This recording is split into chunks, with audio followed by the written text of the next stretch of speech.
Nadatnan ng kabit na may ibang babae kasama ang lalaki niya at gining niya ito na sinabihang ako ang pangalawang asawa niya. Pero ang totoo kabit lang din siya.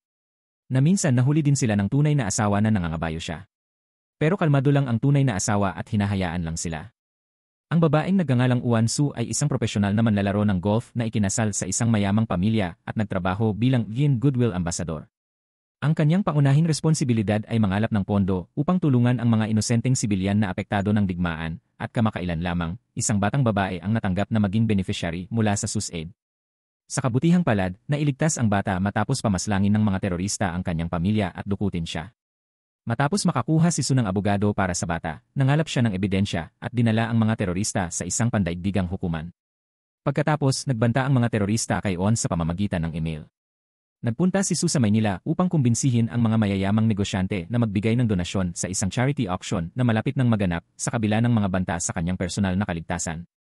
Binisita ni Su ang isang tindahan ng alahas upang kunin ang isang kwintas na inutusan niya na i-auction. Sa pag-alis niya sa tindahan, isang gunman sa malapit na nakatuon sa kanyang mga putok ng baril ay tumunog na tumama sa isang tao sa tabi niya at nagbubuhos ng dugo sa uso na natatakot sa kanya. Isang lalaki na may hawak na pistola na nagngangalang Ese Doyon ang dumating sa kanya. Tinawag siya ng aide sa pangalan at tinulungan siya makatakas. Matagumpay nilang pinalaya si Ese Doyon, isang dating pulis mula sa Korea ang dumating sa Maynila kasama ang isang kaibigan. 3 buwan na ang nakararaan sa kasamaang palad ang kanyang kaibigan ay pinaslang ng isang nakamaskarang mamamatay tao na dumating sa pinangyarihan ng insidente. Narinig ni Dion ang pumatay na nagsabing na ihatid na ang mga bulaklak sa florist habang binanggit naman ng kanyang namamatay na kaibigan ang isang larawan upang siyasatin ang pagpatay sa kanyang kaibigan. Si Dion ay nanatili sa lungsod para mangolekta ng impormasyon. Bago sagipin, Uwan Su siya ay nasa isang kasino kung saan narinig niya ang mga thugs na nagsasalita tungkol sa isang mamamatay tao na nagngangalang Ne na pumatay sa isang pulis sa Korea. Ilang buwan na ang nakalipas, tinutukoy ng opisyal ang kaibigan ni Ese Doyon. Ang mga tulisan ay nagbanggit ng isang boss at nagkunwaring tagalinis si Ese Doyon upang makapasok sa opisina ng boss. May dumating na lalaki na may dalang bag ng pera na nakilala ni Ese Doyon sa salamin bilang kanyang kakilala, si Senior Park. Binanggit din ni Park ang paghahatid ng bulaklak na nagpapaalala sa mga salita ng salarin tungkol sa florist. Malaman ni Ese Doyon mula sa mga tulisan na balak kumilos ni Salarin sa Luxury Street na may armas, kaya nagmadali siyang pumunta sa lugar at aksidenteng nailigtas ang inaataking si On Su. Dinala ni Ese Doyon si On Su sa kanyang lugar upang magtago, iniiwasan ang sinuman na masubaybayan ang kanilang ruta sa pagtakas. Ninais ni On Su na tumawag sa pulis, ngunit ipinunto ni Ese Doyon na maaaring may mga sumisilip sa loob ng pulisya na magpapalit na delikado ang ibunyag ang kanilang lokasyon, kaya napilitan si On Su na sumunod. Pagdating sa bahay, binalot ni Ese Doyon ang kanyang mga sugat. Dumating si On Su upang tumulong at tinanong kung paano niya siya nakilala. Ipinaliwanag ni Ese Doyon na siya ay isang sikat na golfer at kilala siya sa buong Korea at ibinigay niya sa kanya ang isang tuwalya upang punasan ang dugo. Pagkatapos, dinala siya ni Doyon sa embahada kung saan siya sinundo ng kanyang asawa. Sa daan, sinaway siya ni Uwan Su para sa pagpunta rito sa kabila ng banta mula sa mga terorista. Napakainip na ni Uwan Su upang tumugon. Sa gabi, mag-isa, patuloy niyang inaalala kung paano siya pinrotektahan ni Doyon, minamahal ang kanyang pag-aalaga at pakikiramay, isang lambing na matagal na niyang hindi naramdaman. Samantala, hinipo ni Doyon ang peklat mula sa operasyon ng kidney transplant na ibinigay sa kanya ng isang kaibigan. Bilang saksi, nagsulat siya ng pahayag tungkol sa insidente. Binasa ni Park, na responsable sa kaligtasan ni On Su, ang pahayag at nakilala ang pangalan ni Ese Doyon. Kilala ni Park si Ese Doyon at inimbitahan siyang magkita. Nang malaman ang karanasan, inimbitahan ni Park si Ese Doyon na sumali sa kanyang team na nagtatrabaho para sa florist, isang palayaw para sa Wayne Group, negosyo ng pamilya ni On Su, upang imbestigahan ang pagkamatay ng kanyang kaibigan. Pumayag si Ese Doyon. Kinabukasan, laban sa kagustuhan ng kanyang asawa at sa kabila ng panganib, nagdaos si On Su ng isang press conference. Inamin na siya ay inatake at binalak, ngunit nangakong lalaban sa masasamang puwersa. Pagkatapos ng press, naghanda para sa isang party na inorganisa ng foundation ng kanyang pamilya na kumikilala kay Ese Doyon sa mga bodyguard. Pinanatag niya ang kanyang sarili at pumasok sa lugar kasama ang kanyang asawa sa harap ng palakpakan. Sa pagtitig sa mga bisita, naalala niya ang kanyang nakaraan. Ilang taon na ang nakalipas, ang kanyang ina ay isang kadi sa golf course at nakaranas ng pagmamalupit mula sa hinaharap na biyenang babae ni Uwan Su, isang maluho at mapanupil. Pagkatapos mapatalsik sa trabaho, nagnakaw ang kanyang ina ng isang golf club at hinikayat si On Su na magsimulang maglaro ng golf. Si On Su ay nagsanay ng walang tigil at nagpakita ng malaking talento sa kabila ng kahirapan sa pinansyal. Iniwan niya ang paaralan sa high school para magtrabaho bilang caddy at suportahan ang kanyang sarili. Nakita ng kanyang ina na kumikita ng mabuti ang mga profesional na manlalaro sa Via, kaya sinuportahan siya na magpunta sa ibang bansa. Hindi binigo ni On-Soo ang inaasahan sa kanya, nanalo ng 20 championship sa loob ng 10 taon at nakapasok sa Hall of Fame. Naging profesional na manlalaro ng golf si On-Soo at kumita ng higit sa 10 bilyong Korean won bilang premyo. Sa kasamaang palad, nilugmok ng kanyang ina na adik sa pagsusugal ang lahat ng pera. Sa desperasyon, pinutol ni On-Soo ang ugnayan sa kanyang ina at nag-donate ng kanyang mga sumusunod na kita at ilalaan sa kawanggawa. Ito ang naging simula ng kanyang partisipasyon sa pilantropiya. Sa kaganapan, abala si On-Soo sa pakikipag-ugnayan sa mga bisita ng may lumapit na bata sa kanya. Dahil inaantok at gustong matulog ang bata, pumunta siya upang hanapin ang kapatid na babae ng bata na dapat ay nagbabantay sa kanya. Sa kanyang pagkagulat, natuklasan niyang niloloko ng kanyang asawa ang kapatid na babae. Bakit, hindi ito ang iniisip mo, anila? Gayunpaman, hindi nagulat si On-Soo, matagal na niyang alam ang pagtataksil ng kanyang asawa. Ang agad niyang alalahanin ay ang pag-iwas na makita sila ng mga mamamahayag sa labas upang hindi mapahiya sa publiko. Paglabas nila ng silid, hawak pa rin niya ang kamay ng kanyang asawa at nagkunwari na sila'y mapagmahal na magkapareha sa publiko. Tanging si Esidoya, na malapit kay On-Soo, ang nakapansin sa kanilang tensyadong relasyon. Pagkatapos ng handaan, si On-Soo ay nanatiling kalmado nang ang biyen ng babae ay dati nang nakakaalam tungkol sa relasyon ng kanyang anak na lalaki, ay nagulat sa malalim na pagpaplano ni On-Soo upang hindi mag-file ng diborsyo. Sa galit ng biyen ng babae binato ng dyaryo si On-Soo.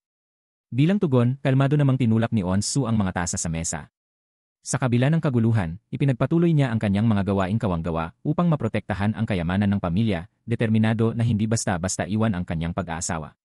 Galit na galit, nagbanta ang kanyang biyen ng babae na papatayin si On-Soo balang araw.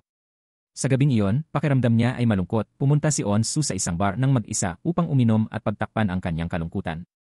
Naaalala niya ang pagkikita nila ng kanyang asawa sa isang charity event kung saan sila nagboluntaryo sa Africa sa loob ng 10 araw. Bago umalis, direktang nag-propose ang kanyang asawa at sabik silang magpakasal. Sa panahong iyon, hindi inasahan ni On-Soo ang mga kahirapan na dulot ng kanyang pag-aasawa. Ang kanyang unang pagkikita sa biyen ng babae ay mahirap, ngunit hinarap ito ni On-Soo ng may lakas. Kinikilala ang kanyang simpleng pinagmulan, ngunit ipinapahayag na ang kanyang tagumpay ay bunga ng kanyang sariling pagsusumikap at hindi pag-asa sa iba. Pagkatapos, sinubukan ng kanyang biyen ng babae upang takutin siya sa pamamagitan ng pagsabi.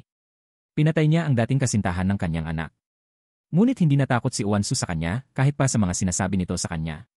Pagkatapos ng ilang talakayan, pumayag ang biyenan na pahintulutan si On-Soo na pakasalan ang kanyang anak at nangako pa siya upang magbigay ng isang mamahaling damit pangkasal, ngunit pagkatapos ay ibinigay niya ang isang prenuptial at confidentiality agreement sa kapatid ni On-Soo upang pirmahan na nag-aalok sa kanya ng trabaho sa kondisyon na sabihin niya kay On-Soo na sila ng kanilang ina ay nanirahan sa ibang bansa. Pagkatapos nito, matagumpay na ikinasal si On-Soo sa mayamang pamilya na umabot na ng 12 taong pagsasama na napakagulong sitwasyon. Sa sandaling iyon, si Esidoyon na nagkataong dumadaan ay nakita si On-Soo. Noong una ay ayaw niyang makialam, ngunit matapos niyang pag-isipan ito ay nagpasya na bumalik at nakita niya na pasuray-suray si On-Soo sa paglabas ng bar at sinundan siya ni Esidoyon hanggang sa pinto ng kanyang kwarto. Ikinalat ni Soo ang laman ng kanyang bag sa sahig habang hinahanap ang susi ng kanyang kwarto. Lumapit si Seodoyon upang tulungan siyang kunin ang lahat ng gamit, tinitingnan ang kanyang likod. Tanong ni Soo, dapat ba akong matulog sa iyo ngayong gabi? Gusto mo ba matulog sa akin? Hindi sumagot si Seodoyon, ngunit sinuportahan siya habang sila ay sabay na pumasok sa silid. Nang halos mahulog siya ng mag-isa sa silid, nagharap ang dalawa. Alam ni Seodoyon na lasing si Soo at balak na siyang umalis nang kumatok ang kanyang asawa sa pintuan. Hinatak ni Soo si Seodoyon pabalik upang pigilin siyang buksan ang pintuan. Napansin ng kanyang asawa ang susi ng silid sa labas at naging mapag-alinlangan. Dumating si Director Park sa tamang oras, ipinaliwanag na lasing si Soo at aksidenteng nahulog ang susi ng silid niya. Napawi ang pagdududa ng kanyang asawa at siya ay umalis. Pagkatapos, ipinasok ni Director Park ang susi ng silid sa ilalim ng pintuan upang maiwasan ang isang problema. Umalis si Doyon na may halo-halong damdamin. Nagpalit naman si On-Soo ng kanyang pajama at nakaramdam din ng kalituhan pagkatapos ng gabing iyon. Nagsimulang magbigay ng higit na pansin si On-Soo kay Edoyon. Pag-uwi, lumipat si Edoyon sa mansyon ng bayaw ni On-Soo kasama ang bodyguard team. Habang nag-aayos, aksidenteng natumba ni Edoyon ang isang photo frame na may larawan niya at ng kaibigan na naaalala ang huling mga salita ng kaibigan niya tungkol sa isang larawan. Sinuri niya ang frame at natagpuan ang isang memory card sa loob nito. Ang card ay naglalaman ng mga video mula sa mga surveillance camera na nagpapakita sa biyenan ni On-Soo na inihakot palabas na nakabalot sa puting kumot. Sa sandaling iyon, napagtanto ni Edoyon na maaaring may higit pa sa pagkamatay ng biyenan, kaya iniwan ng kaibigan niya ang video bilang ebidensya. Ang kanyang kaibigan at ang umatake kay On-Soo ay maaaring parehong tao. Nag-alala para sa kaligtasan ni On-Soo, nagpasya siyang protektahan siya sa anumang paraan. Huwag magtiwala sa kahit sino, manatili sa aking tabi, poprotektahan kita. Si Wansu ay naguguluhan, hindi sigurado kung magtitiwala kay Doyon. Sa gabi, tinitingnan ni Doyon ang isang litrato niya kasama ang kanyang kaibigan na nawala sa alaala. 2 taon na ang nakalipas, parehong mga gwardiya sina Doyon at ang kanyang kaibigan. Si Doyon ay naitalaga sa Blue House upang protektahan ang presidente, habang ang kanyang kaibigan ay naitalaga sa Intelligence Division ng Departamento ng Pulis. Iginiit ng hepe ng pulis na iulat ni Dun ang mga detalye ng mga pagpupulong ng Pangulo kasama ang mga negosyante at ang kanilang mga pag-uusap. Inatasan ang kaibigan niya na imbestigahan ang mga negosyanteng ito at kung saan dumadaloy ang kanilang mga lihim na pondo. Lahat ng natuklasan ay kailangang iulat ng direkta sa hepe. Sa panahon ng investigasyon, natuklasan ng kaibigan niya na ang grupo ng Benny ay kumuha ng isang gang na tinatawag na backing gang para mag-laundry ng pera. Sa biglaang pagkamatay ng ama sa batas ni Wansu, ang honorary chairman ng Benny Group, pinaghihinala ang pagpatay ito. Upang masaliksik ng mas malalim ang money laundering at ang tunay na dahilan ng pagkamatay, nagpunta ng mag-isa ang kaibigan niya sa Maynila. Nandoon ang headquarters ng backing gang at ang kanilang illegal na kasino. Hindi inaasahan, napatay ang kaibigan niya sa Maynila. Dahil hindi matiis ang maling pagkamatay ng kaibigan niya, pumunta si Doyon sa Maynila upang tuklasin ang katotohanan na siya ring dahilan kung bakit siya nasa lugar ng inatake at iniligtas si Wansu. Sa katunayan, alam din ni Wansu ang pagkakasangkot ng grupo ni Wayne sa money laundering. Ngayon, ayaw na niyang maging kasangkapan ang kanyang pinamamahalaang konsorsyum para sa money laundering ng negosyo ng pamilya. Layunin niyang maging malaya at independent ang konsorsyum mula sa panghihimasok ng kanyang biyenan at asawa. Nang ibahagi niya ang ideya na ito sa kanyang biyenan, hinarap niya ang teroristang pag-atake at hindi agad na ipatupad ang kanyang plano. Matapos ayusin ang mga opisyal na bagay, naglaan ng oras si Wansu upang makipagkita sa kabit ng kanyang asawa. Kahit na alam niya ang relasyon ng kanyang asawa at ang pagkakaroon ng isang legal na anak, hindi kailanman naisip ni Wansu ang magdiborsyo sa kanyang asawa. Ang kabit ay dating sekretarya ng kanyang asawa at kalaunan ay nagkaanak sa kanya.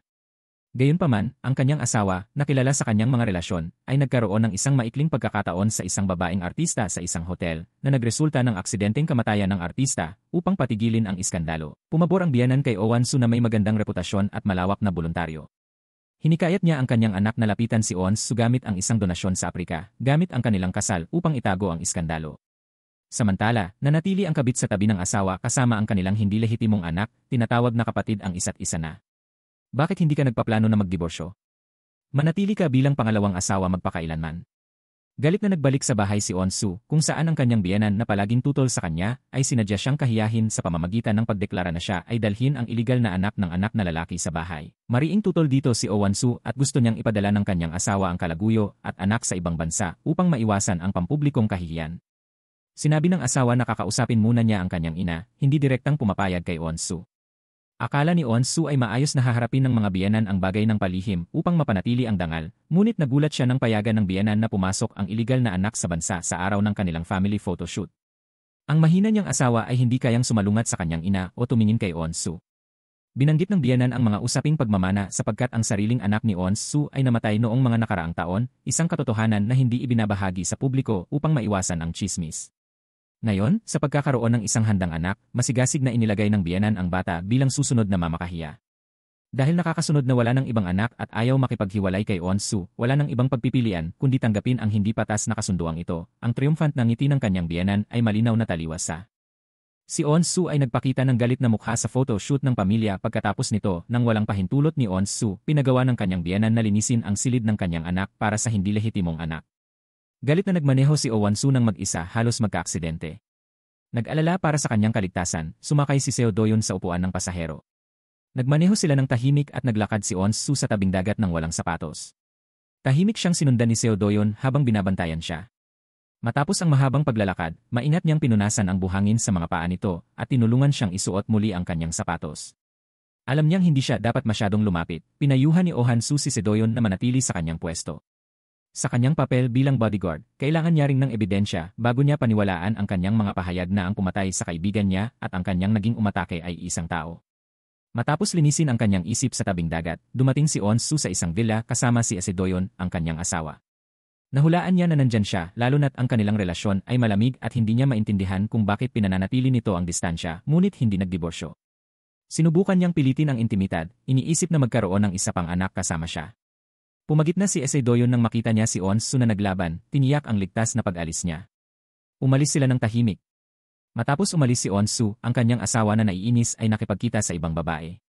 Hindi na apektuhan ang kasintahan at dumating sa hotel kinabukasan upang makita ang anak ng biyenan na may kaasamang iba at kanyang ginigising ang natutulog na babae at sinabihan na, "Ako na ang pangalawang asawa niya, umalis ka na." Ang asawa ay malamig sa kanya at habang nagpapatuloy ang kasintahan, gusto lang niyang malaman kung iniisip ni On-soo na magkaroon ng isa pang anak. Hindi tumugon ang asawa at diretsyo na umalis. Si Doyon ay bumisita sa Wayne Group at matapos tapusin ang kanyang gawain, nirepaso ang video na iniwan ng kanyang kaibigan. Natuklasan niya ang lugar kung saan nakita ang ama ni On-soo na natakpan ng puting tela at itinulak palabas. Ito ay hindi ang mansyon ng pamilya ni On-soo. Tiyak si Doyon na pinatay ang ama ni On-soo at ang pumatay ay inutusan ang kanyang kaibigan upang takpan ito, tiyak na may kaugnayan sa E-Group. Pagkatapos makumpirma ang direksyon ng kanyang investigasyon, sinimulan niya naghahanap ng mga bakas sa mansyon. Habang walang tao sa control room, kinopya niya ang seguridad na footage na nagpakita ng malaking halaga ng pera. Humigit kumulang 1 bilyong Korean won na lumabas sa mesa ng asawa ni On-soo na ikinagulat ni Seodon. Samantala, hinarap ni On-soo ang kanyang masamang biyenan. Habang mas pinipilit siya ng biyenan niyang apiin siya, mas nanindigan si On-soo. Iniutos niya sa mga kasambahay na itapon ang bagong kagamitan sa silid ng kanyang anak at isinara ang silid, tinatanggihan ang sinumang makapasok. Akala ng biyenan na marami pang silid sa mansyon, kaya hindi siya nakipagtalo kay On-soo, ngunit ang kanyang susunod na hakbang ay nagulat kay On-soo. Nang araw na yon, nakatanggap si On-soo ng liham ng pagbibitiw, balak ng kanyang biyenan na akuin ang kanyang posisyon bilang tagapangulo na hindi niya matiis ang karagdagang pagsupil. Naglabas si Soo ng mga chismis tungkol sa affair ng kanyang asawa na ginagawa siyang target para sa media. Mga panayam habang lumaki ang opinyon ng publiko, bumagsak ang presyo ng stock ng Wayne Group. Publikong nagtiwala at nagustuhan ang mga hakbang ni On-soo. Natural na pinuna ni Soo ang Wayne Group. Kinalagkad sa iskandalo ng kanyang walang kwentang asawa na taranta nakita ng kanyang biyenan si On-soo. Sinamantala ang pagkakataon na ipanukala ang sarili bilang kahalili ng conglomerate na mahigpit na tinutulan ng kanyang biyenan at madiing sinabihan si On-soo na panatilihin ang isang mababang profile at manatili sa bahay upang maiwasan ang mas maraming gulo kahit na si On-soo ay nagpakita na sumunod ay talagang binalak niyang magsagawa ng mismong press conference kinabukasan. Lumabas si Soo para mag-entertain kasama ang kanyang biyenan na si Midway sinadya niya. Pinaalis ang mga kasamahan ng kanyang biyenan at dumating sa press conference kasama si Doyon sa harap ng maraming mamamahayag. Itinanggi ni On-soo ang mga alinggaunggaw ng affair ng kanyang asawa at sinabing ang umano'y illegitimate child ay anak ng yumaong father-in-law son. Ang biyenan ay nanonood sa mga sinasabi ni On-soo na may kumpiyansa na gumagawa ng mga kwento na ikinagulat ng lahat ng kanyang asawa at biyenan matapos makita ang live na broadcast ng press conference. Ang kanya asawa ay nagpakawala lamang ng ilang tawa. Sa hakbang na ito, hindi nakapaghanda ang kanyang biyenan ngunit, sa kabila nito, gusto pa rin siya ng kanyang biyenan na magbitiw sa posisyong chairperson si On-soo.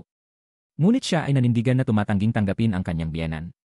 Over the conglomerate, if her mother-in-law pushed hard, she would hold another press conference to expose tungkol sa paraan ng money laundering ng grupo dahil alam niya na ginagawa ito ng Wayne Group na hindi pwede ilantad. Ang biyenan ay madaling na manipula. Ni On-soo na tinanggap ang magkasintahan at ang anak sa labas sa mansyon. Naging isa na namang biyenan ang kalaguyo ng kanyang asawa at natural na may karapatang manirahan dito ang tatlong babae. Magkasama sa isang kakaibang relasyon. Pinahihintulutan ni Soo ang magkasintahan at ang anak sa labas sa bahay na pinapanatili ito.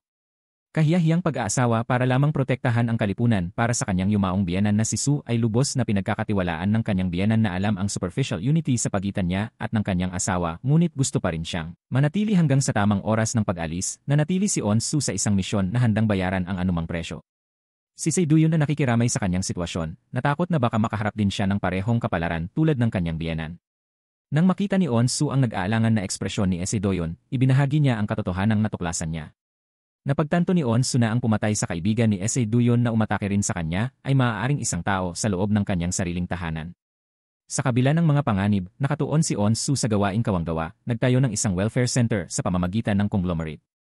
Ang seremonya ng pagbubukas ay sa parehong araw nang mag-wear ng parehong damit si On-soo at ang kanyang biyenan nang hindi inaasahan at nag-post ng magkakalapit para sa mga larawan sa kahilingan ng reporter.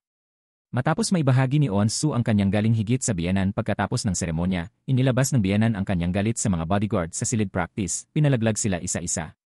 Nang dumating ang pagkakataon ni Seon, hindi niya ito matugunan tulad ng iba. Hindi nagpigil si Seon at itinapon siya sa sahig gamit ang shoulder throw. Labis na nasiyahan ang biyenan sa ugali at kakayahan ni Doyon at inaasahan niyang makipaghamon sa kanya muli. Matapos pakalmahin ang kanyang emosyon, tinawag ng biyenan si On-soo at bigla niyang binanggit na ang ina ni On-soo ay nasa isang mental hospital na may napakasamang kalusugan na nagmumungkahi na bisitahin siya ni On-soo at ng kanyang kapatid. Nagulat sa totoong kalagayan ng kanyang ina, sumunod si On-soo sa kanyang kapatid papunta sa ospital na kahawig ng bilangguan. Nakaguard si Do-yeon sa labas ng silid at dumiretso sa loob nang marinig ang sigaw ni On-soo. Natagpuan ni On-soo ang kanyang ina na nalilito at hindi na makilala, na alalahanin lamang ang kanyang anak bilang isang manlalaro ng golf sa villa. Pinagsisihan ng ina ang pagsusugal ng pera ng kanyang anak na pinaghirapan. Laging naaalala ni On-soo kung paano naghirap ang kanyang ina na ganap na may utang upang bilhan siya ng tiket sa eroplano papuntang Villa upang tuparin ang kanyang pangarap. Nang makita ang mga kulay abo ng buhok ng kanyang ina, na naisin ni On-soo na magbayad pinsala, ngunit papalapit na sa wakas ng buhay ng kanyang ina. Bago mamatay, humingi ng paumanhin ang ina kay On-soo na natangay sa luha. Dumating si Seo Do-yeon upang pakalmahin siya, pinapayagan siyang ilabas ang kanyang damdamin. Ang kapatid ni On-soo ang humawak sa mga ayos ng libing na nagpapahintulot sa kanya na umalis ng maaga para sa isang pagpupulong sa negosyo kasama ang kanyang biyenan sa kabila ng pagnanais na dumalo sa libing ng kanyang ina. Binalaan siya ng kanyang biyenan tungkol sa isang kasunduan sa negosyo na pinilit si On-soo na sumunod. Sa pagpupulong, na-distract si On-soo. Pagkatapos ng libing, iniabot ng kanyang kapatid sa kanya ang inen o Won-soo ay nagdesisyon na magtago kasama ang ear, pinapatay ang kanilang mga telepono at pinapahinto ang yes ng kanilang sasakyan kasama si Ese Do-yeon. Sa kabila ng kanilang pagiging lihim, may isang tao na lihim na kumuha ng larawan nila sa harap ng mapagkakatiwalaang si Do-yeon. Ipinakita ni On-soo ang kanyang kahinaan. Ipinagbawal ng kanyang biyenan ang pampublikong libing dahil sa takot sa iskandalo. Kinailangan ni Ae-soo na magpaalam sa ganitong paraan. Kinakunan ito ng larawan ng isang tao. Hinagis ni On-soo at Seo Do-yeon ang abo ng kanyang ina sa dagat, pinakakawalan ang mga dating sama ng loob, ngunit hindi pinatawad ang mga nagtiwalang tao sa kanyang ina. Naabot ng mga larawan ang kanyang biyenan na itinago ito. Mula sa kanyang anak pagbalik, hinarap ni On-soo at Lee Do-yeon ang kanilang galit na asawa at biyenan. Nagalit ang kanyang asawa sa kanilang pagkawala at sinuntok si Ese Do-yeon, nagbabanta na siya ay tatanggalin sa trabaho. Naiintindihan ng biyenan ang ugali ni On-soo at alam niyang hindi niya basta-basta alisin si Ese Do-yeon. Hindi niya ipinahayag ang pagsang-ayon, ngunit pribado niyang sinaway ang kanyang anak dahil sa sobrang pagkainis na maaaring magdulot ng hinala sa iba tungkol sa relasyon ni On-soo at Ese Do-yeon, na posibleng magpasimula ng tsismis na makakasira sa reputasyon ng pamilya. Para sa kaayusan, inutusan ng biyenan si Chief Park na hayaan si On-soo ang magdesisyon sa kapalaran ni Ese Do-yeon. Ngayong gabi, sinuri ni On-soo ang mga sugat ni Ese Do-yeon.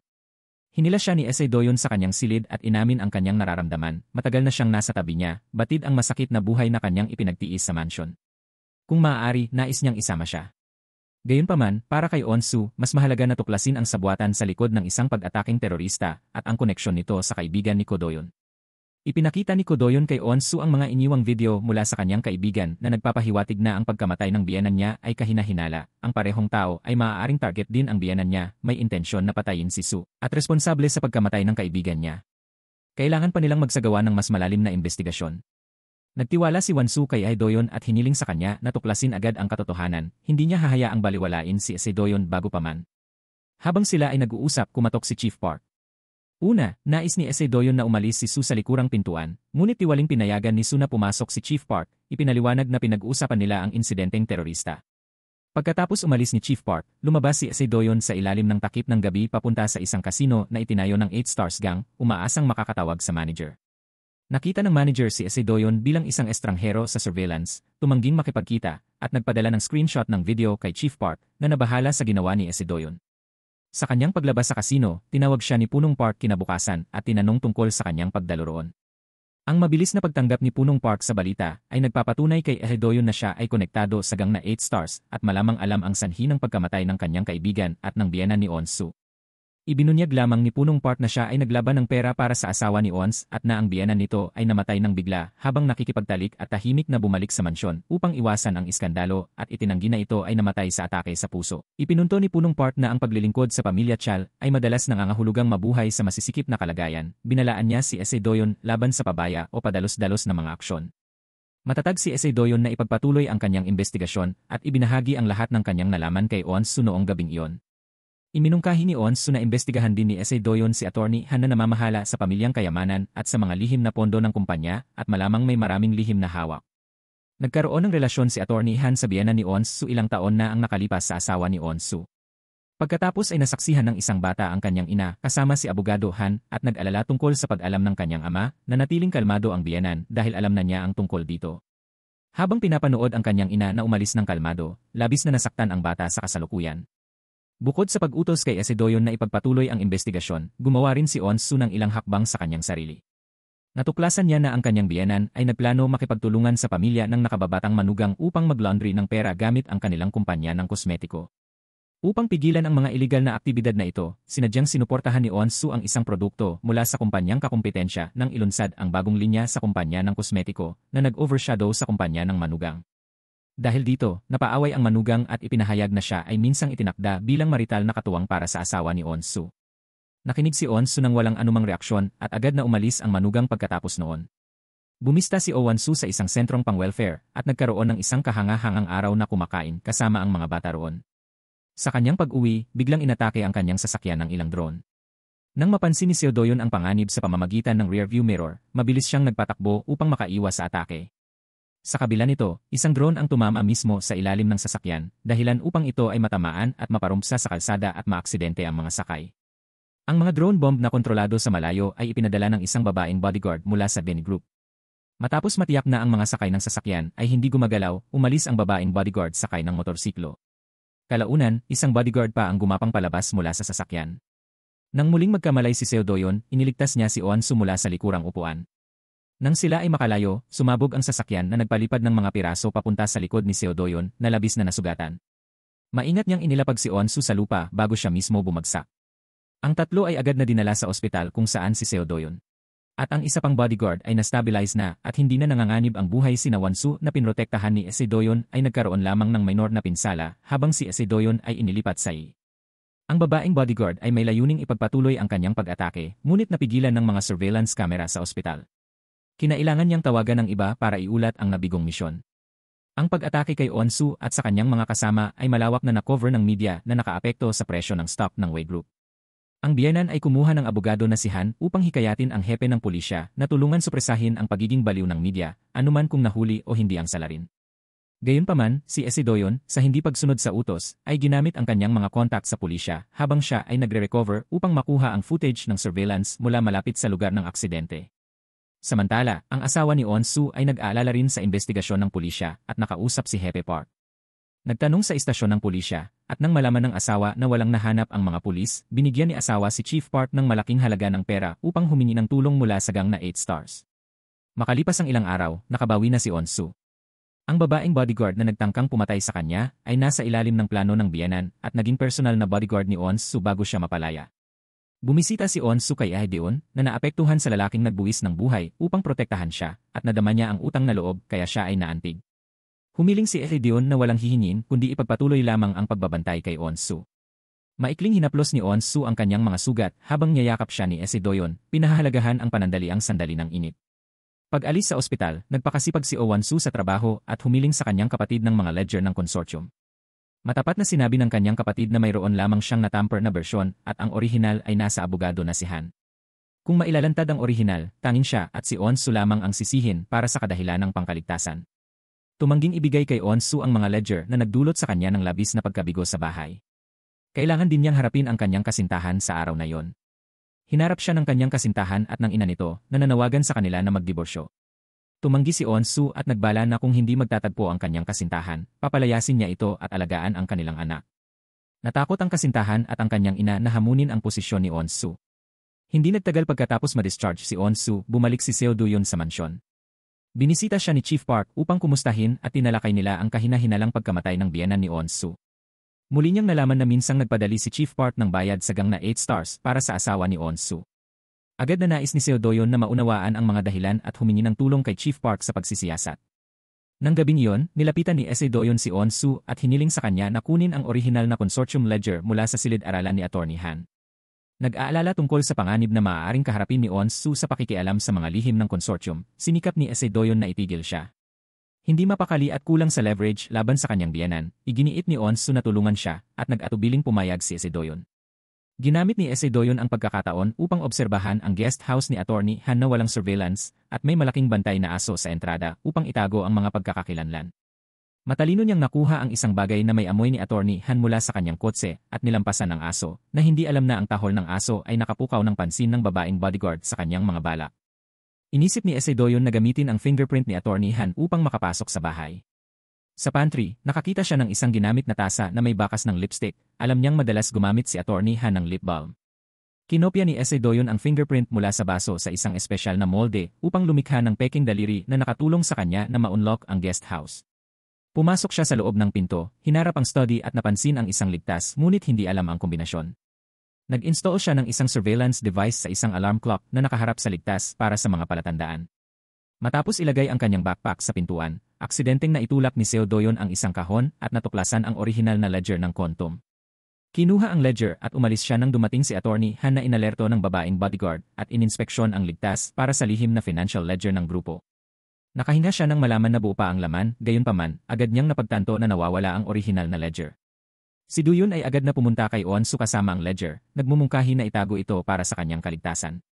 Hindi inaasahan, dumating ang mga prosekutor na may search at arrest warrant para sa kapatid ni Won-soo na inaakusahan ng pagnakaw ng mga asset ng consortium. Dahil sa biglaang pangyayari, nabalisa si Won-soo. Hinawakan ni Seo Doyon ang kanyang kamay. Maingat na pinapakalma ang kanyang hindi mapakali na damdamin nang pumasok si asawa ni Won-soo, nahuli ang eksenang ito at tumitig sa kanila ng nagulat at hindi makapagsalita. Bumisita si Won-soo sa kanyang kapatid na mukhang kalmado at hindi natatakot na pagsisihan ng grupo ng Wayne dahil alam din niya ang mga detalye ng insider tungkol sa lihim na pondo at pinamamahalaan ang mga financial account ng sapat upang mapag-ingatan ng grupo ng Wayne. Hinarap ang abogado na si Han, na natiling composed ang kanyang kapatid, pinaghihinalaan na ang iskandalo sa paghahanap ay pinlano ng bayaw ni Won-soo. Sa katunayan, ang bayaw na matagal nang napabayaan ng pamilya at walang karapatan sa mana gaya ng asawa ni Won-soo ay nakaramdam ng lungkot. Inisip niyang gamitin ang pagkakataong ito upang supilin si Won-soo at ang kanyang asawa na layuning makuha muli ang pinaniniwalaang nararapat sa kanya. Alam ni abogado Han na hawak ng kapatid ni Won-soo ang mahalagang impormasyon tungkol sa grupo ng Wayne, kaya ipinangako niyang tulungan siyang makalabas ng mabilis upang hindi mapabilang sa kaso ang grupo. Sa pribado, inutusan niya ang kanyang pamangkin na huwag kumilos ng padalos-dalos. Iniiwan ng iba kay abogado Han na may solusyon sa isip. Alam niyang nagnakaw si Ese Doyon ng orihinal na mga talaan. Inilipat niya ang sisi sa pag-uulat kay Won-soo's kapatid kay Ae Doyon. Ang biyenan, na nagtitiwala sa mga salita ni abogado Han, ay tumawag kay Won-soo para sa pagtatanong at tinanong siya tungkol sa mga ninakaw na pribadong larawan kay Seon. Nagulat si Won-soo at inamin na inutusan niya si Ese Doyon na nakawin ang mga talaan, ngunit pinanatili ang kanilang inosente. Napagpasyahan ng biyenan na si Seon ay mapanlinlang at layuning lumapit sa inosenteng si Won-soo at siya ay nagalit. Nag-alala si Won-soo na baka saktan ng biyenan si Ese Doyon at nangakong bawiin ang ledger sa lalong madaling panahon. Nalilito sa mga sinabi ng kanyang biyenan, hinarap ni Won-soo si Ese Doyon na ipinaliwanag ang kahina-hinalang nilalaman ng mga talaan na nagpapakita ng lihim na pag-agos ng pondo sa kanya at sa mga account ng kanyang kapatid na nagtuturo sa kanila, ngunit sa katotohanan ay pumapanig sa kontrol ng biyenan. Kinailangan ni Ese Doyon na panatilihin ang mga ledger upang harapin ang biyenan habang iniimbestigahan ang mga sikreto. Natakot si Won-soo na direktang tutulan ang kanyang biyenan dahil maaaring panganib sa kaligtasan ni Ese Doyon na hindi na niya iniintindi, hangad lamang na protektahan si Won-soo ng emosyonal, niyakap ni Won-soo si Ese Doyon. Pakiramdam ay may lakas mula sa kanya upang harapin ang anumang kahirapan. Hindi niya alam, ang biyenan ay naglalayong kumontra sa kanya muli. Nang kumalat ang balita tungkol sa diumano'y maling paggamit ng kapatid ni Won-soo sa mga assets ng kumpanya, nag-alala ang biyenan tungkol sa reputasyon ng Genie Group at nakipagtulungan kay Lawyer Han upang lumikha ng iskandalo tungkol sa pakikipagrelasyon ni Won-soo upang itaboy ang atensyon mula sa kasangkutan ng kumpanya. Sinadyang inayos ng biyenan. Sina Won-soo at Seo Doyon ay bumisita sa isang resort sa Kanayunan upang ayusin ang kauna-unahang anibersaryo ng resort. Kasabay nito, sila ay sasali sa isang photo shoot upang tigilan ang mga balita tungkol sa kanilang diborsyo at ipromote ang gawaing kawanggawa ni Won-soo sa lokalidad. Sa araw ng kanilang pag-alis, si Ese Doyon ang nagmaneho kay Won-soo at naglakbay sila sa kahabaan ng baybayin. Habang tinitingnan ni Won-soo ang maganda at kamanghamanghang dagat, nadama niyang gumaan ang kanyang pakiramdam. Naagapan ni Doyon ang kanyang scarf bago pa man ito tuluyang mapawi ng hangin at mainat niya itong itinali pabalik para sa kanya. Sa maganda at tanawing tabi ng dagat, nagyakapan sila ng masaya na hindi namamalayan na may isang babaeng bodyguard na nakuhanan ng larawan ang sandaling ito. Sinundan sila ng bodyguard hanggang sa kanilang tirahan habang hinarang ni abogado Han ang asawa ni Won-soo sa pagdalo sa kanya sa ilalim ng dahilan ng negosyo. Sa gabing iyon, inihatid ni Ese Doyon pabalik si Won-soo sa kanyang kwarto at niyakap siya mula sa likuran, puno ng panghihinayang sa kritikal na sandaling ito. Kahit na pareho silang may nararamdaman, kailangan pa ring pigilan ni Won-soo ang kanyang damdamin.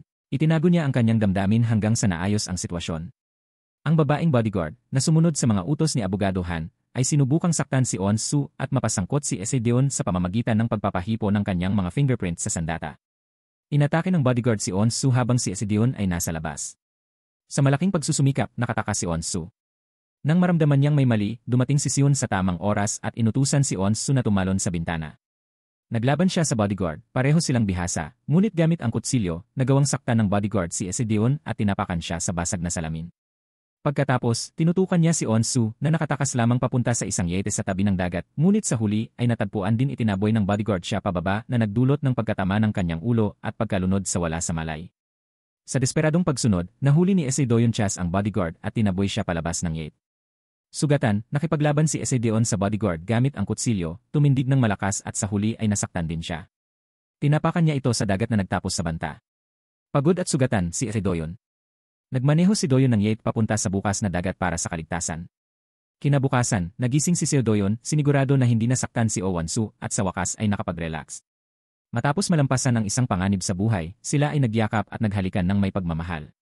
Sa kanilang tirahan, inalagaan ni Onsu ang mga sugat ni Doyon. Nakita ang kanyang mga pinsala, labis siyang nasaktan. Tinalakay nila ang nangyari noong nakaraang gabi, na malamang ay may kinalaman sa orihinal na mga ledger. Hindi malinaw kung sino ang masterminding sa likod ng eksena, ngunit tiyak na si Abogado Han, ang pinagkakatiwalaan ng biyenan, ang nagdirekta ng mga lihim na pondo pabalik sa kanyang abogado. Ang mga kilos ni Abogado Han ay nagmungkahi ng nakatagong layunin upang makakuha ng karagdagang impormasyon. Iminungkahi ni Doyon na simulan ni Onsu sa pamamagitan ng pagtatanong sa kanyang asawa tungkol sa relasyon niya sa kanyang nakababatang kapatid na malamang ay strained dahil sa mga alitan sa pamamana. Kailangan din nilang matuklasan ang katotohanan sa likod ng pagkamatay ng kanyang biyenan. Hindi naglaon, dumating ang kanyang asawa si Owansu sandali. Ipinaliwanag sa kanya ang mga pangyayari noong nakaraang gabi, pagkatapos ay nakilahok ang mag-asawa sa isang photoshoot para sa magazine. Sinunod ni Su ang mungkahi ni Ese at tinanong niya ang kanyang asawa. Natuklasan niya na ang kanyang bayaw ay talagang ipinanganak na labag sa batas ng kanyang biyenan at hindi minahal ng kanyang mga magulang mula pagkabata. Tungkol naman sa kamatayan ng biyenan ni Su, naalala lamang ng kanyang asawa ito bilang isang kahihiyan at wala na siyang alam pa. Ngayon, bukod kay Abogado Han, wala nang nakakaalam na ang biyenan ni Su ay may iniwang testamento sa ibang bansa. Itinakda ang testamento na ilantad sa isang tiyak na araw. Ginawa niya ang mga paghahandang ito dahil nakita niya ang mapanlinlang na kalikasan ni Abogado Han at alam niya na ang bayaw ni Su ay talagang anak ng kanyang asawa at ni Abogado Han. Ginamit ni Abogado Han ang kanyang koneksyon upang suhulan ang abogado na gumawa ng testamento na naglalantad na isang malaking halaga ng pera sa pangalan ng biyenan ay sa kalaunan ay mapupunta kay Su. Nang malaman ng biyenan ni Onsu ang tungkol dito, nagpasya siyang ilik ang mga pribadong larawan ni Onsu at ni Doyon upang pilitin ang isang diborsyo na magbibigay sa kanya ng kontrol sa konsorsyum at sa pondo. Hindi nagtagal, ang iskandalo tungkol sa diumano'y relasyon ni Onsu ay naging malawakang balita. Nang makita ang balita, naisip ng kanyang asawa na ang kanyang ina ang nag-ayos ng pagsubaybay at pagpapakalat ng mga larawan. Kahit na alam niya ang relasyon ni Onsu at ni Doyon, wala siyang balak na iwan siya. Palagi niyang inaway ang kanyang ina dahil sa pagmasid sa kanyang relasyon kay Abogado Han noong siya ay bata pa. Sa kabila nito, wala namang ipinakitang pagsisisi ang kanyang ina. Ang trahedya sa pagkabata na ito ay nakaapekto sa kanyang pananaw sa pag-ibig. Mahal niya si Onsu ngunit hindi niya alam kung paano pangalagaan ang pag-ibig, pati na ang pagtingin sa pagtataksil bilang hindi gaanong kasuklam-suklam. Lalong nagkahiwalay ang mag-asawa. Sa mga napag-usapan nila, napagtanto ng kasintahan na ang puso ng asawa ay para lamang kay Onsu na nag-iwan sa kanya ng pakiramdam na nag-isa at nilalait. Wasak ang puso, dinala niya ang kanilang anak at bumalik sa tahanan ng kanyang mga magulang. Samantala, pinakawalan ni Abogado Han ang kapatid ni Onsu sa pamamagitan ng piyansa upang kunin ang orihinal na mga ledger mula kay Doyon. Ngayon, nakatuon si Doyon kay Abogado Han bilang isang suspect na muling nag-sneak sa kanyang tirahan. Noong huling pagkakataon ay naglagay siya ng surveillance device sa loob ng isang alarm clock. Matapos makuha ang memory card, nadiskubre niya ang kombinasyon ng safe sa pamamagitan ng video. Pagkatapos niyang ilagay ang tamang mga numero, nakakita siya ng maraming mahahalagang dokumento sa loob ng safe, kabilang ang isang trust certificate na naglilista kay Abogado Han bilang settler at sa kapatid ng asawa ni Onsu bilang benepisyaryo. Pinaniniwalaan ni Doyon na ang malaking suporta ni Abogado Han para sa kapatid ng asawa ni Onsu ay nagpapahiwatig ng isang relasyon na parang ama at anak. Matapos kunan ng larawan ang mga dokumento, mabilis niyang ibinalik ang lahat sa kanilang lugar at umalis nang hindi napapansin. Kasabay ng pag-alis niya, dumating ang asawa ni Onsu upang makipag-usap kay Abogado Han. Bumalik si Doyon sa kanyang silid at natagpo ang magulo ito, inutusan ang kapatid ni Onsu na hanapin ang orihinal na ledger noon pa man. Sumang-ayon ang kapatid ni Onsu na gamitin ang ledger upang ilantad ang mastermind sa likod ng mga pangyayari. Nag-aalala tungkol sa posibleng paghihiganti, binalaan ng kapatid si Doyon na kung may mangyari sa kanya, dapat bisitahin ni Doyon ang kanyang asawa kung saan iniwan niya ang isang mahalagang bagay. Ngayon, tiyak na si Abogado Han ang kriminal na mastermind, ngunit kailangan ni Doyon ng matibay na ebidensya upang mapabagsak siya. Inisip din ng asawa ni Won Soo na maaaring pinatay ni Abogado Han ang kanyang ama, ngunit wala siyang sapat na patunay. Sa kanyang pagbisita kay Abogado Han, hinarap niya ang katotohanan na ang kanyang kapatid ay ang hindi lehitimong anak ng kanyang ina at ni Abogado Han. Si Abogado Han ay isang lingkod na nagtatrabaho para sa pamilya at ang pagkakaroon ng anak sa kanya ay isang panghabang buhay na kahihiyan para sa kanyang ina, kaya palaging malamig ang pakikitungo niya sa ibang anak. Tungkol naman sa kapatid, alam niya kung sino ang kanyang tunay na ama, ngunit nagkunwaring iba ang pagtingin sa abogado na si Han bilang isang alipin. Matapos magsalita, binalaan ng asawa ang abogado na si Han na huwag saktan si Soo o gagawin niya. Nagbayad siya matapos lisanin ang lugar ng abogado na si Han. Ang asawa ay nagpadala ng direktor na si Park ng Ko Doyon sa kanya na may hawak na baril. Tinanong niya si Ko Doyon tungkol sa anumang relasyon nila ni Oh Won Soo. Ko Doyon itinanggi ito at ipinaliwanag ang kanyang papel bilang bodyguard para kay Oh Won Soo na binanggit na maaaring ang kanyang biyenan ay pinaslang lamang. Pagkatapos ay dumating Oh Won Soo na tagpuan ang kanyang asawa pagbabanta kay Doyon at agad na hinawakan ang muzzle at itinuturo ito sa kanyang sarili. Hinimok niya ang kanyang asawa na mabawi ang kanyang katinuan at hayaan si Doyon. Hinawakan ng pagsisiyasat kumbinsido sa pamamagitan ng Won Soo kanyang asawa. Calm down. 2 linggo kalaunan ay dumating sa mansyon ang legal team na ipinagkatiwala ng biyenan ni Won Soo at inihayag ang nilalaman ng sa kanyang kalooban. Mayroon siyang 18 trilyong, isa sa mga ari-arian na lahat ay ibinigay sa isang pundasyon na may 16 na trilyong nakaimbak sa isang Swiss bank na tanging si Oh Won Soo lamang ang makakabawi ng pera sa pamamagitan ng personal na pagpirma sa bangko. Tumawa ang asawa ni Soo habang naglakbay si Won Soo patungong Switzerland kasama ang kanyang asawa. Naiwan si Doyon mag-isa sa marangyang bahay at aksidenteng natapik ang isang babaeng bodyguard. Siya ay isang personal na bodyguard na itinalaga kay Won Soo ng kanyang biyenan. Mahusay at maliksi, mabilis niyang nahuli ang bote ng mineral na tubig ni Doyon gamit ang kanyang kaliwang kamay. Sa sandaling iyon, naramdaman ni Doyon na ang babaeng bodyguard ay kahawig ng taong pumatay sa kanyang kaibigan, parehong kilos at itsura. Naging suspect si Doyon, pinaghihinalaang siya ang pumatay. Samantala, dumating ang mag-asawang Won Soo sa isang Swiss bank. Pagkatapos dumaan sa maraming sistema ng seguridad, sa wakas ay nakilala nila ang ehekutibo ng gamit ang biometric fingerprint identification ng estate ng lolo. Kinumpirma ng ehekutibo ang pagkakakilanlan ni Won Soo at dinala sila sa vault. Sa pondo, 16 na trilyong Korean won ang iligal na lihim na pera at ang natitirang 2 trilyong won ay nasa iligal na nominee accounts. Upang matagumpay na ma-withdraw ang pera, kinakailangan ang ilang taktika. Nilalayo ng biyenan na manahin ng asawa ni Won Soo ang perang ito at pamunuan ang konglomerado. Ginustong hatiin ng nakababatang bayaw sa 3 bahagi lamang. Tanging ang asawa ni Won Soo ang malinaw ang isip. Ayon sa testamento, ang pera ay pag-aari ng ayon ng konglomerado ni Won Soo at siya lamang ang maaaring gumamit ng pera. Nakita lamang ng nakababatang bayaw ang pera at iginiit ang kanyang bahagi. Kung hindi makuha ang gusto, hindi magkakaroon ng kapayapaan sa pamilya. Walang takot sa mga banta, kalmado namang sinabi ng asawa ni Won Soo na maaaring pinatay ang kanilang ama at pinaalalahanan na maaaring may alam ang kanilang ina at kapatid. Nang marinig ito, sila ay sa sobrang pagkabigla ng pagsalita. Nilinaw ng asawa ni Soo na hindi niya hahayaang mahulog sa kamay ng iba ang pera ng kanyang ama.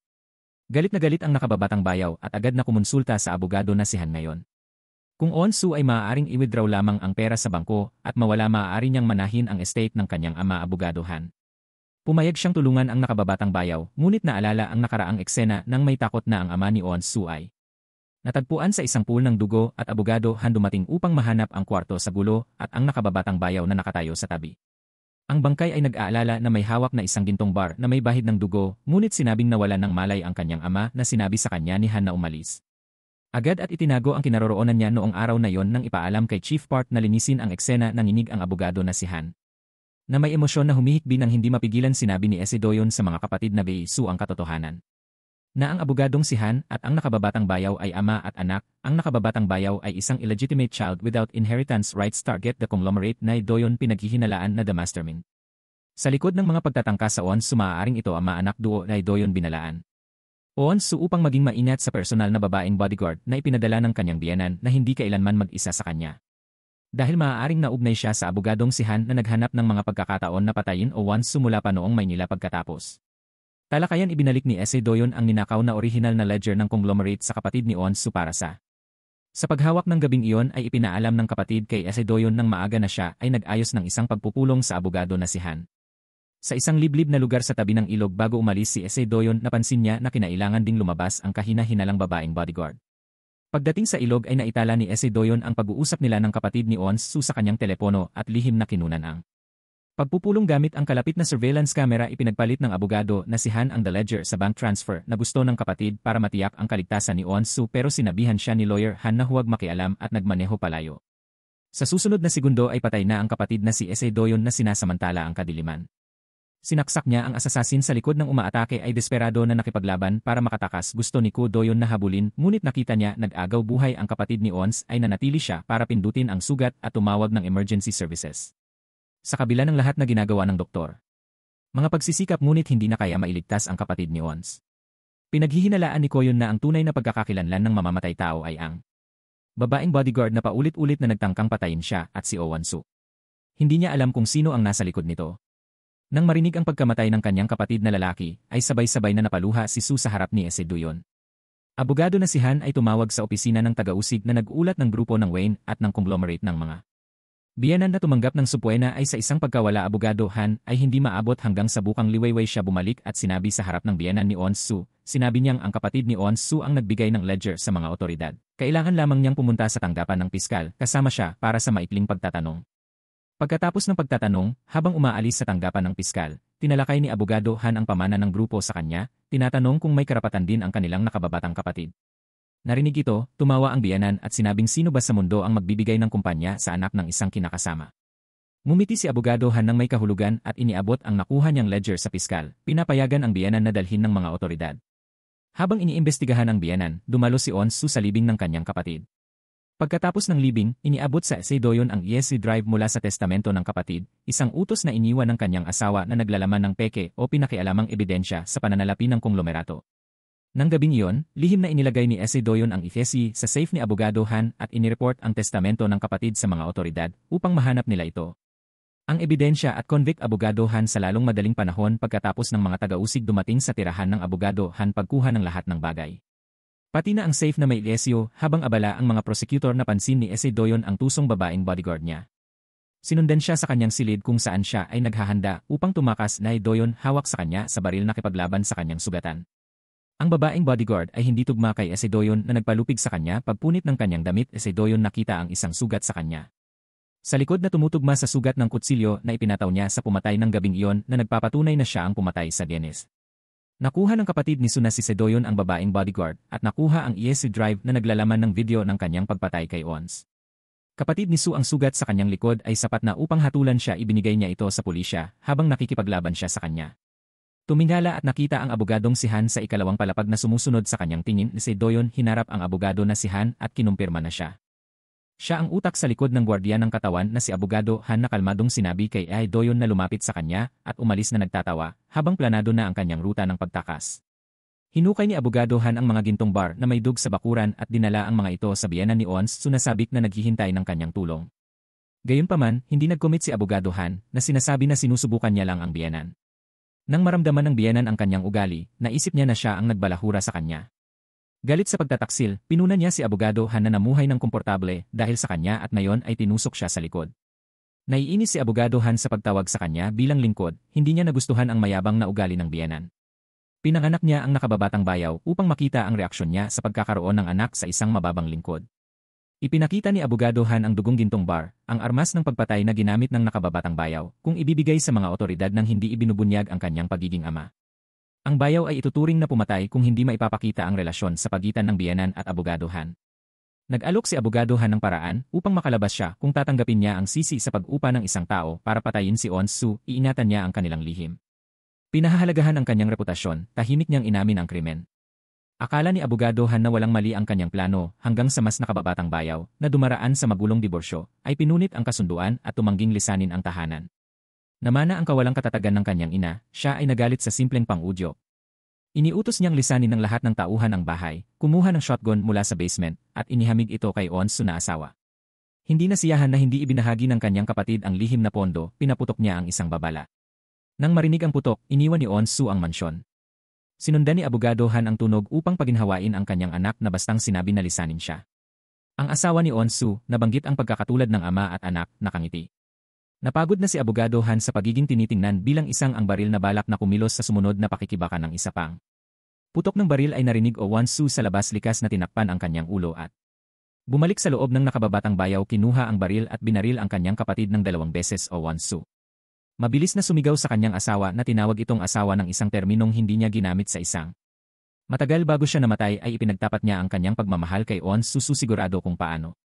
Ipahayag ito ay nagpasya siyang tunay na ayusin ang kanyang relasyon sa pagputol ng relasyon nito sa kanyang misis sa pamamagitan ng pagbibigay sa kanya ng 100 bilyon ng isa bilang severance kung kailangan pa siya ay handa siyang itaas ang pondo.